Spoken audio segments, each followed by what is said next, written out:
How's the air in here? It's good. You would be surprised. It's not as bad as one would think. I had to ask because Scott Bednar's job stinks.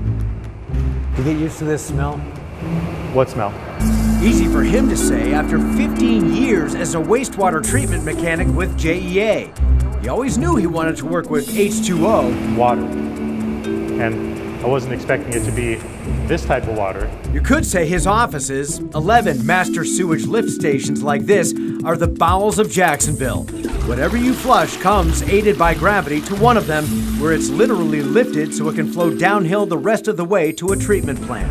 I would say that some of the water that's coming to the station now has had a journey of maybe a full day or a day and a half. If any machinery breaks down, in comes Scott to pick up the pieces. There's not much in the station that I haven't had my hands on. Or had on his hands, and just about everywhere else. People are very aware when I've had a hard day at work. But the real danger isn't the aroma, precisely. Explosive gases and hazardous gases, as well as carbon monoxide. Which is why he has to wear this sensor.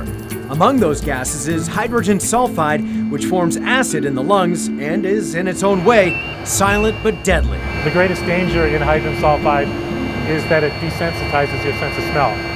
So even though you may smell it in the very beginning, very shortly after, you don't. The station has two subterranean halves, a dry side, 30 inches between us and Andy Dufresne trying to get out of Shawshank.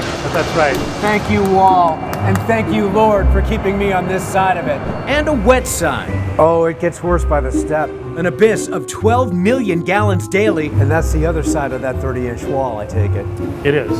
Perhaps mercifully dark, but also unforgiving of missteps. That's something that a lot of people would consider a fate worse than death. I have heard people say that if they fall in the water, to not get them out. Up a certain creek, and that would be the creek. That would be the creek. For all the, let's call it, stuff Scott has to put up with at work, he says people are often surprised. I choose to do this job and that I enjoy it. Yeah. Actually, quite gratified that he plays a vital role in making sure waste and sewage water eventually enters the St. Johns River at near drinkable quality. Where I can help ensure, to some degree, the preservation of the environment or the safety for people, I think that's something that makes this job extra special for me. In fact, you'll never hear Scott make a stink. So whenever you have to go, tip a lid to him. So even in here, you've got a bathroom. That's what we call direct deposit. So every now and then, he does too. Time to go. I'll follow you out. Okay.